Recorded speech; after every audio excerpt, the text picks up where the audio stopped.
हनुमान के जन्म की कथा।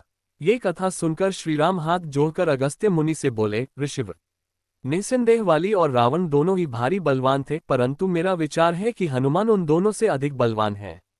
इनमें शूरवीरता, बल, धैर्य, नीति, सद्गुण सभी उनसे अधिक हैं। यदि मुझे ये न मिलते तो भला क्या जानकी का पता लग सकता था। मेरे समझ में यह नहीं आया कि जब वाली और सुग्रीव में झगड़ा हुआ तो इन्होंने अपने मित्र सुग्रीव की सहायता करके वाली को क्यों नहीं मार डाला। आप कृपा करके हनुमान जी के बारे में मुझे सब कुछ बताइए। रघुनाथ जी के वचन सुनकर महर्षि अगस्त्य बोले, हे रघुनंदन, आप ठीक कहते हैं। हनुमान अद्भुत बलवान, पराक्रमी और सद्गुण संपन्न है, परंतु ऋषियों के शाप के कारण इन्हें अपने बल का पता नहीं था। मैं आपको इनके विषय में सब कुछ बताता हूँ। इनके पिता केसरी सुमेरु पर्वत पर राज्य करते थे। उनकी पत्नी का नाम अंजना था। इनके जन्म के पश्चात एक दिन इनकी माता फल लाने के लिए इन्हें आश्रम में छोड़कर चली गईं। जब शिशु हनुमान को भूख लगी तो वे उगते हुए सूर्य को फल समझकर उसे पकड़ने के लिए आकाश में उड़ने लगे। उनकी सहायता के लिए पवन भी बहुत तेजी से चला। उधर भगवान सूर्य ने उन्हें अबोध शिशु समझकर अपने तेज से नहीं जलने दिया। जिस समय हनुमान सूर्य को पकड़ने के लिए लपके, उसी समय राहु सूर्य पर ग्रहण लगाना चाहता था।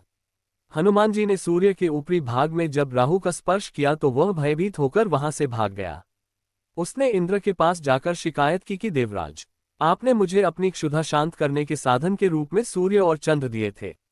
आज जब अमावस्या के दिन मैं सूर्य को ग्रस्त करने के लिए गया तो मैंने देखा कि एक दूसरा राहु सूर्य को पकड़ने जा रहा है। राहु की बात सुनकर इंद्र घबरा गए और राहु को साथ लेकर सूर्य की ओर चल पड़े। राहु को देखकर हनुमान जी सूर्य को छोड़कर राहु पर झपटे। राहु ने इंद्र को रक्षा के लिए पुकारा तो उन्होंने हनुमान जी के ऊपर वज्र का प्रहार किया, जिससे वे एक पर्वत पर जा गिरे और उनकी बाईं ठुड्डी टूट गई।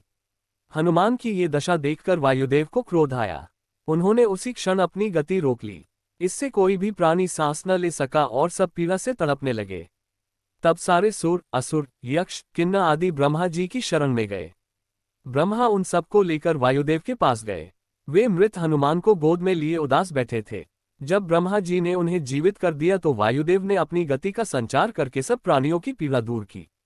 चूंकि इंद्र के वज्र से हनुमान जी की हनुठुड्डी टूट गई थी, इसलिए तब से उनका नाम हनुमान हो गया।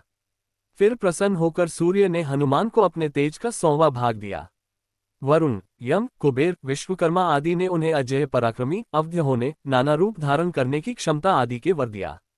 इस प्रकार नाना शक्तियों से संपन्न हो जाने पर निर्भय होकर वे ऋषि मुनियों के साथ शरारत करने लगे। किसी के वल्कल फाड़ देते, किसी की कोई वस्तु नष्ट कर देते। इससे क्रुद्ध होकर ऋषियों ने इन्हें शाप दिया कि तुम अपने बल और शक्ति को भूल जाओगे। किसी के याद दिलाने पर ही तुम्हें उनका ज्ञान होगा। तब से उन्हें अपने बल और शक्ति का स्मरण नहीं रहा। वाली और सुग्रीव के पिता ऋक्षराज थे। चिरकाल तक राज्य करने के पश्चात जब ऋक्षराज का देहांत हुआ तो वाली राजा बना। वाली और सुग्रीव में बचपन से ही प्रेम था। जब उन दोनों में बैर हुआ तो सुग्रीव के सहायक होते हुए भी शाप के कारण हनुमान अपने बल से अनजान बने रहे। हनुमान के जीवन की यह कथा सुनकर सबको बड़ा आश्चर्य हुआ। जब अगस्त्य तथा अन्य मुनि अयोध्या से विदा होकर जाने लगे तो श्रीराम ने उनसे कहा, मेरी इच्छा है कि पुरवासी और